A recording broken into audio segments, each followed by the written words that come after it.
and Stansfield in the 9, because I think, and you highlighted this in the post-Hull video, Stansfield's runs and his energy, he can't do that as much in the 10. No. And I love seeing Stansfield run that line, pressuring the keeper, pressuring the fullbacks.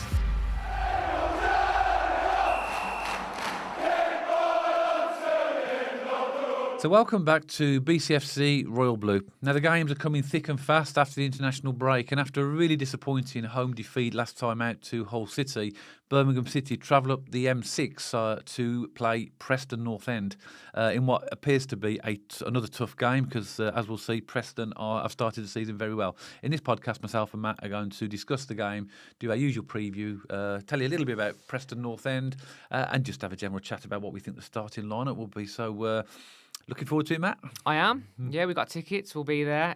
Exciting times. I mean, it's been a while since I've been to Deepdale. I just haven't made it there the last couple of times we've played, sadly. So, always a stadium I enjoy visiting.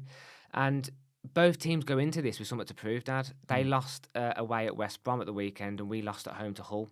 So, both teams are going to want to get back to winning ways as soon as possible. And I guess the difference is in the fan base is that obviously Blues come off the back of the Hull game quite frustrated.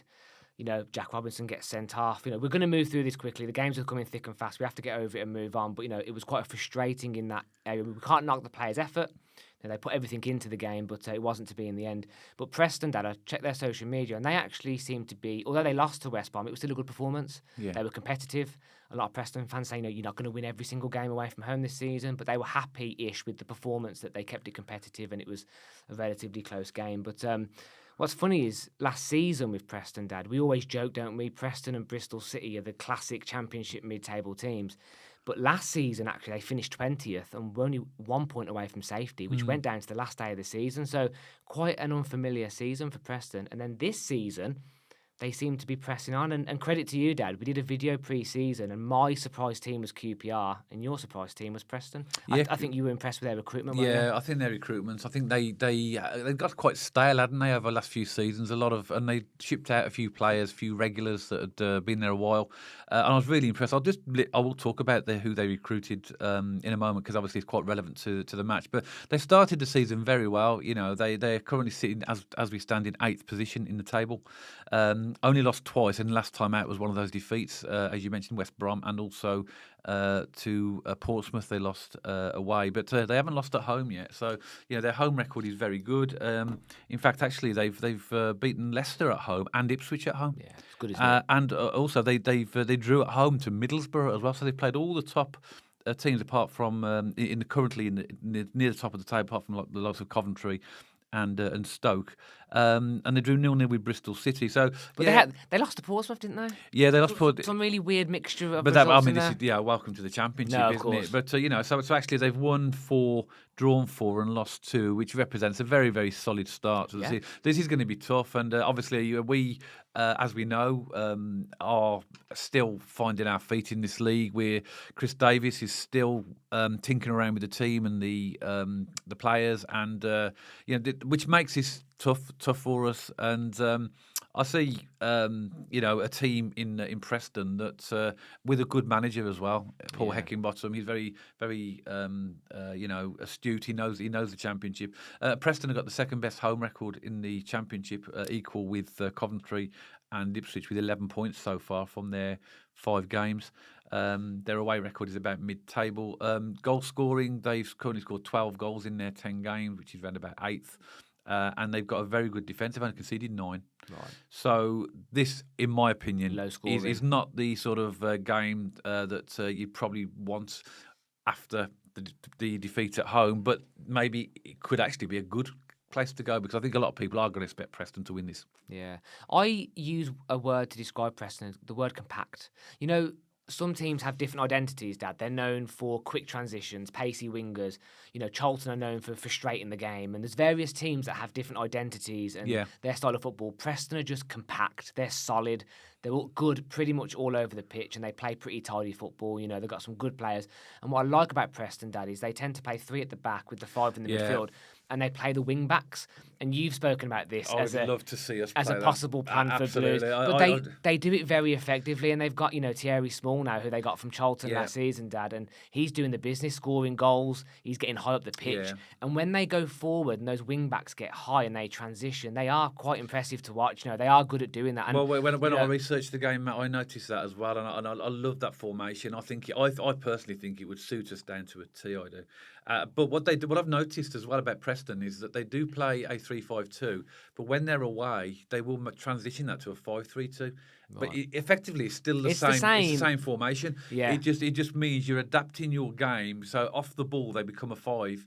And when they're going forward, they become a 3 at the back. All it means is you're a bit deeper. Yes. And that's not a bad thing when you're away from home sometimes, because you are, generally speaking, away from home, you do sit a bit further out of possession. Yeah. You do kind of absorb a little bit more pressure, and the game changes when you're away from home. So that's not them paying too much respect to their opponents. That's clever. Well, I remember, Matt, I think it was in the first half, we were sitting in St.Andrews watching the Blues at home to Hull. And I remember turning around to you and watching Stano zip all around the pitch doing his usual running. And I said to you, he needs somebody alongside him. You did. Because obviously we'll have a bit of press with that as well. It'll take a bit of pressure off Stano, and it will help our press as well with 2 people up front. So this formation for me, when I saw this formation, if anything, I feel a little bit jealous. But I feel jealous because they're good at it. Yeah. And they've mastered it. And they've got a good manager in Heckingbottom, haven't they? Yeah. He knows this league. He knows what to do to get out of it, and something to be said for that level of experience at this level. So they're going to be compact. They're going to be well set up. They're going to want to bounce back after the West Brom defeat. And they're a good team, Dad. I've got a couple of. We always do a little shout out to some of their players, don't we, in terms of ones to watch? Yeah, please. I remember talking about Hull, Dad, and I remember talking about Regan Slater when he pops up and scores, doesn't he? Twice. So, twice, yeah. So I think it's worth, going through who we think might be dangerous. So I won't name this name too loudly because sadly he's on loan from that club down the street that won't be named. But Lewis Dobbins looking like a good player. Yeah. He's kind of like gets them moving forward. Left winger. He is, yeah. But I think he can play in the 10 as well. Yeah. So I think he likes to cut in. And they don't play a 10, no. They play 3-5-2, don't they? Yeah, but the 2 sometimes it's one in front of the other. Yeah. It's a 10 and a 9. Yeah. So it's not a conventional 4-4-2 exactly. where they're side by side. What you're saying is a 3-5-1-1. Exactly. Yeah. Although they call it a 2, they tend to have a 10 and a 9. Yeah. And Dobbin is the one that would play that normally kind of 10 position, if not out left on the wide, Dad. So yeah, good player. Ben Whiteman, again, he's that kind of player in that midfield, Dad, who gets that link from defence to centre attack. Yeah. He's good at intercepting, good at distributing. He's kind of similar to the Iwata. Yeah. Kind of player. Yeah. The 6, the defensive mid. And Jordan Story as well. You know me, Dad, I like a solid centre-half. Do you remember last season I mentioned like Paddy O'Connor from Lincoln? No, it's not O'Connor. It was, I thought what you mean. It was Paddy O'Connor. Anyway, from Lincoln. Powdy O'Connor. Powdy O'Connor, that's the one. He's not at Lincoln, he went somewhere else. But my point is, I like an old school solid centre half, and Jordan Story kind of reminds me. He sits on the right side of the centre backs in that 3. But you say, Dad, they've taken some big scalps. Leicester, Ipswich, draw against Middlesbrough, so it's going to be a tough test. They're quite potent as well. Obviously, they got Asmatic as well. He's their talisman, I think, up front. Their leading goal scorer at the moment. But let's talk about just quickly some of those arrivals, Matt. Some of the players that they brought in. Because they had quite a big change, and they needed to because they had a poor season by their standards last season. But they brought in Odaluga Afire, a right back from Brighton. They paid 1.6 million for him. Pal Valentin, a right back from Sheffield Wednesday. Andreas Vucevic, a left back from looks like Jerez. I'm looking at the flag that goes with him. It looks Mexican to me, that the league he was in. Michael Smith, again, centre forward from Sheffield Wednesday. Thierry Small, who obviously we both rate him. He's a good I'm player, surprised he left Charlton, but he scored against Charlton, Dad. Yeah, he did. Left back, big celebration. Daniel Everson, goalkeeper, an experienced goalkeeper from Leicester. Jordan Thompson, centre midfield from Stoke. Actually, Lewis Dobbin, you mentioned, left back from the crowd down the road. And not left back, left mid, left wing. Sorry, left winger. Yeah, sorry, Matt. Thank you. Yeah, Alfie Devine as well, attacking midfielder from Tottenham, a lone player. Yeah. Daniel Jebison, centre forward. Yeah, from Bournemouth. That recruitment to me is very, very good. And obviously, the start of the season is showing that they've really recruited very, very well. And they could be a real force this season in this league. Probably playoffs, I think. I don't think automatics. No. I think playoffs definitely, because their manager knows what he's doing. He knows this league, and they've got a good, solid squad. You mentioned really all the players I wanted to highlight. Really, did you mention Alfie Devine as well? No, he plays at the right of their midfield.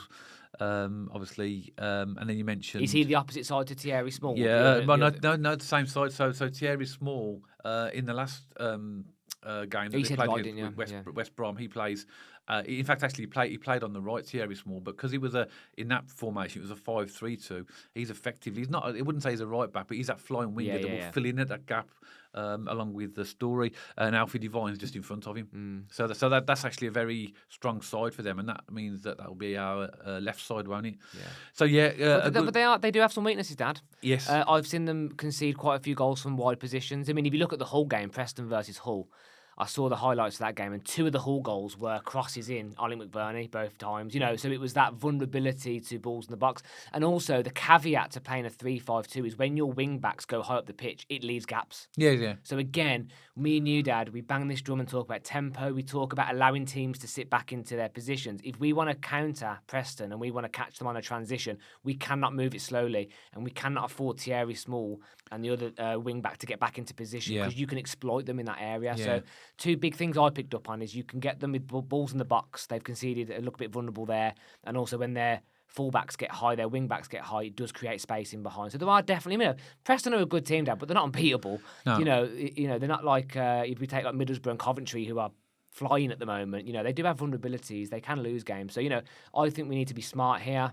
We are away from home. It would be nice to control the game, but I think we're going to have a tough competition on our hands. And as I said, I say this a lot, I just don't want to be the away team, pay them any respect. We want to go at them and hopefully create our own chances. Yeah, we've got to have confidence in ourselves and do what we do good, and obviously try and mitigate what they do. But as we know, we've got at the moment things that we need to look at both ends of the pitch. We have, and our league position, our current league form shows us that we've only won 1 game in the last 7 in the league. I know. That's not good enough. That's not good enough and obviously our next 2 games, this one and the one after, are both away. Preston and Bristol. Yeah, so we need to obviously show some improvements as well. And you mentioned all the strengths, really. They're good at counter-attacking as well. They are. So we'll have to be careful there. But it'd be nice if we got 11 men on the pitch, though. That will definitely help, because we're how many 9 games in, and we've 10 games in now, and we've had 2 sending off, same player. And I can't believe you're even saying that kind of seriously. It's mad, isn't it? That we want to hope that we keep 10 players on the pitch. It's bonkers. 11. Sorry. Yeah, we absolutely don't want to keep saying. We do want to keep 10. Sorry. No, we want to keep 11 on the pitch. I can't believe we're even having that conversation. Yeah. But anyway. So again, another. I've said to you before, Matt, and I've said this on the channel before. When you look for the fixtures, it is not an easy game in this league. But going to Preston at the moment in what they're doing, and of course, as you said, they're going to be like right at it, try and get. They lost time out. So we just need to be really on this. But that's it for Preston. How about the Blues? Then do you want to have a chat about the Blues? What you think the starting lineup will be? Sure. So shall I go for defence, Dad, and you do the midfield? Yeah. I've got a feeling we're probably going to be closely aligned because of what we saw recently against Hull and injuries and all that sort of stuff. Yeah. So actually, the defence gets a bit interesting, doesn't it? Immediately, because Jack Robinson's going to be suspended. We obviously have Cashin at left side centre back. We have Neumann as well, but he doesn't seem to fancy him. Anyway, let's get into it, Dad. So I've gone for Beadle in goal. Yeah. I've gone for Cochrane at left back. Yeah. I have gone back to Clara left side centre back and Neumann right side centre back, and I've gone for Assoy Samuel right back because I think he'll be back in time. Chris Davies tended to think he was on the bench, wasn't he? He was on the bench. However, if Assoy Samuel isn't fit, it'll be a Watto, won't it? Yeah. I've gone for exactly the same back 5 as you. So Beadle in goal, Cochrane left, Clara and Neumann, and Assoy Samuel. Yeah. But I agree with you, because obviously I think Assoy Samuel. It's a few days, isn't it, till. Few days gap between the whole game and this one, so and he was on the bench, so he should be. Yeah, he should be in, I think. But if for some reason Davies doesn't fancy Neumann, which is looking likely, because for some reason he doesn't want to play him, kind of in that Tommy Doyle area, if not worse for Neumann, then it could be Cashin left side centre back with Clara right side centre back. But with the errors we saw against Sheffield Wednesday, I can't see that happening. I can't see at the moment. Chris Davies trusting him. No. Based upon his. To be honest, Dad, we've got 2 left side centre backs in the team now, Cashin and Jack Robinson. I don't trust either of them. No. For different reasons. No. I don't trust any of them. And that's really disappointing for me to say, because I've said I'm a big fan of the left footer on the left side because it does give you balance. And I still stand by that. A good left-sided centre-back gives you balance, but not at the detriment of the mistakes that we're seeing. And, no. it's not working. It's clearly not working. So, for me, if we're going to pick Cash in left side centre back or put Clara there and Neumann there, I'll pick Neumann because it's not working any other way at the The only minute. thing I say with Neumann in the team, it will mean that Clara will shift over. I know. It's not ideal. To the left, isn't it? And but I still think that's the lesser of two evils. I agree. At the moment, I agree. So I think that Clara and Neumann will be, hopefully, in my opinion, that will be the starting two. Yeah. Midfield then, Dad. Midfield, yeah. Well, I'm going to assume that Asoy Samuel is at right back. I'm going for Paik and Iwata back in together in the sixes. Okay. Again, Dad, just in case Iwata's right back, who would you put in? Would you put Leonard in? Yeah. I think Leonard's done well. Yeah, to be fair, I don't think he's done anything wrong in the games he's played. And he's added something to me. Agreed. So then I would go for Damari Gray on the left, Patrick Roberts on the right, and then I'm going to go for Stansfield as the 10, feeding into Kyogo because Keshi Anderson started as number 10 against Hull. It didn't not work. It's just with the way that the game panned out, it still doesn't look right in that position to me. I thought he looked all right. I thought his link-up play with Patrick Roberts was really impressive, actually. And he did. You know what I like about Keshi, Dad, is his size. He gives you a bit more physicality, doesn't he? I like him on the left, though. I do. I think Yeah, I think because of his he's got that aggression and physicalness on the left, and maybe he might try Gray in the 10. Because that's what I thought was going to happen against. When I saw the team selection, I thought, that's what's going on. But yeah, I think that obviously for me, with Paik and Iwata, definitely if Asoy Samuel is fit to go at right back. And then I have gone for Damari on the left, Roberts on the right. I've gone for Stansfield and Kyogo. I know that the Blues fans are divided very much on Kyogo at the moment. From what I heard in the crowd. He's just not scoring, is it? No. Dad, we've said this a million times. A striker will be judged on the goal contributions that he gives. I agree. Whether it's assists and whether it's goals, you will be judged on that. And when you're spooning shots left, right and centre, I totally get the frustration. However, maybe I'm going to be saying this to the end of the season, he's still on 0. I still think he'll come good. Yeah, you can't score goals on the bench. No. But when he does come on, he has got to take his chances. And I do like his runs. Yeah. You know what, Dad? I'm not against your team selection. If it happens to be Stansfield in the 10 and Kyogo in the 9, I'm happy with that. Absolutely no problem. But I have gone for the same as Hull because I thought in the first half, fair enough, I know Hull did take their 2 chances and they went into the second half 2-1 up. But I thought we looked quite good. I thought we were moving the ball quite nicely. I quite liked Keshi's little link-up play. I wasn't totally against him in the 10. And if it's working, because we're so lacking in the 10, I don't think that's a bad idea. However, I wouldn't be upset, Dad, if Stansfield's in the 10 and Kyogo's in the 9. I'm going to go for Keshi and then Stansfield. I much prefer Stano in the 9, but I think with the players that we've got at the moment, I think that I think what'll happen is I think when Dux comes back and we see him fit and playing regularly, he will be the number 10. Maybe even Williamson. Or Williamson. Dad. Yeah, maybe Williamson. But Williamson has to be just in the number 10. He can't play. No, can't be on out the wide. wide. And also, Dad, we have better options out right now.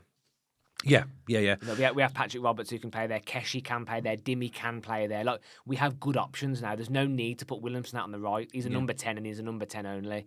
So I stand by that as well. And for that reason you've just highlighted, Dad, I would want to see Keshi in the 10 and Stansfield in the 9 because I think, and you highlighted this in the post-Hull video, Stansfield's runs and his energy. He can't do that as much in the 10. No. And I love seeing Stansfield run that line, pressuring the keeper, pressuring the fullbacks. Like I said to you before, Matt, like I mentioned earlier in the podcast, I'd love to see somebody alongside Stano, and that would mean changing formation to a 3-5-2. And I think that would change us completely. I think it gives us all the flexibility we need to do what we need to do with the players that we've got. Yeah. But clearly, I'm not the manager, and I trust Chris Davies. I do. I trust him to get this right. Fully behind him as the manager. I think that he's still working it out, and we have to give him the time to do it. And but in my opinion, I think I would look at maybe having something different, like 3-5-2, to try at least. And give Stano some support up front because to me he is an out-and-out number 9. Even though I've picked him in the 10 for this game, that's only because of the players that we've got. Because we're light in the 10. Yes. Yeah. And I wouldn't be against that, Dad. I just thought we looked quite good in the first half. Keshi didn't do anything wrong. Why fix something that isn't broken? But again, the Jack Robinson red card spooned everything out of. It just messed the whole thing up, didn't it? Yeah. Which is a real shame. And also as well, Dad, you might be right because Keshi's still getting back to full practice and full match fitness, isn't he? He's been out for quite some time. Yeah. So against Hull, that was his first start in, was it 3 months? was I'm a not lot- too sure, it was- but he's been out for a while. It was a decent amount of time. But I just see Keshi as an excellent wide player. I agree. And he could play on the right, actually, but he won't get on the right because, well, we could do, but we've obviously got options in both sides. But I just don't see him as a number 10. And I may be proved wrong, and I hope I'm proved wrong, but I'm not sure that's He his tried position. Kumas in the 10 against Leicester as well. Do you remember that game? And that didn't work either. Kumas as well, We didn't yeah. even mention that in the previous video when we yeah. spoke about number 10s. He tried Kumas in the 10. Yeah. I think that's a glaring gap. Anyway, Probably see Allsop in the team soon. Yeah. Score predictions then, Dad? Yeah, okay. I'm going for a very hopeful 1-1 draw. And I say very hopeful because I think this is them at home is a really tough game. We are capable, we are, but we've got to get everything's got to click in the right place for us to get over the line in these types of games. So I'm going for a hopeful 1-1 draw. Hopeful 1-1 draw. Yeah. And looks like we're sitting at the same table, Dad. I've gone for a 1-1 draw as well. Have you? Yeah, Okay. I think this will be low scoring. And that's me being optimistic, Dad. If we come away from Deepdale with a point, I'll take it all day long. Yeah. If we can come away from Deepdale and Ashton Gate with 2 points, a point each, I'd be buzzing. I'd be buzzing with pick that. up points away and obviously then try and do the damage at home. Yeah. We have We just lost need to that keep all our players on the pitch. keep all our players on the pitch and and just find the right combination really. But Again, Dad, I'm going to be honest with you here. When you said about in the Wrexham game, I don't want to do it. I don't want to predict the Blues loss, but you did predict a Wrexham win. I've been toying with the Preston win. I'm not going to lie. Well, like I said to you, so for me, it's an optimistic 1-1. So my head would arguably push towards maybe a Preston win, but my heart just It's only reflective of where we are at the moment. No, I agree, I think we are playing decent football, but clearly things are just not in the right places. It's like a puzzle, isn't it, where you can't get the bits into the right order. That's what the team feels like at the moment. So I think we don't really go into away games optimistic. No, that's the truth, isn't it? We don't, but we want to be optimistic. But from what we're seeing, the evidence we're seeing over the last half dozen games, it's not going to give us that confidence to do that. I think we will get this right. By the way, I think we'll turn it around. Well. But I think it's going to take. I think we're going to see more pain first. Okay. I think we'll see more pain, and then I think eventually we'll get it right. Yeah. But might take a bit of time. Again, people have short memories. There was pain in League One. How did it feel coming away from the Valley and Shrewsbury away and Bolton away? It was horrible, but it was a necessary evil for Chris Davies to fix those problems. I think there's two things for me. But that was just 3 defeats in 46. It was. But still, though, there were, especially at the start of the season, there was cracks in the team. Remember, there was Williamson on the right, and at the back we weren't quite. Bailek was right back, and it was round pegs in square holes, and it wasn't right. Stano out right. But he did fix it, and we got there, and we looked good. So I'm optimistic again for this season, Dad. I really am. We will get there, and I agree with you. There'll be some short-term pain for long-term gain. But, difficult game coming up at Deepdale. And as I said, if we can take a point, for me personally, I'll take that all day long. I think most Blues fans would agree with that. But as I say, you can let us know, can't you? Because you can comment below this podcast and give us your thoughts on what you think about the game. And, we also welcome the opinions of away supporters. So if you're a Preston North End fan and you've seen this podcast for the first time, we also welcome your comments as well. So add them below. All we ask is this is a family podcast, so we don't allow any foul language, aggressive behaviour or insulting comments that are unnecessary. So please bear that in mind if you do put a comment. So as always, hope you've enjoyed the podcast. And if you did, don't forget to give us a thumbs up. And if you haven't checked us out on our social media channels already, pop along to our X page and our Instagram page. And if you like to watch or listen to your podcast on Spotify, you'll also find us on there. And you'll see the handles appearing for all these channels on the screen right now. If you haven't subscribed to the channel already and you'd like to, then don't forget to hit that big red subscribe button. And if you would like notifications, every time myself and Matt put a new podcast, hit that little bell icon next to the subscribe button. So that's it for this one. Hope you've enjoyed it. And myself and Matt will see you on the next one, all about Birmingham City.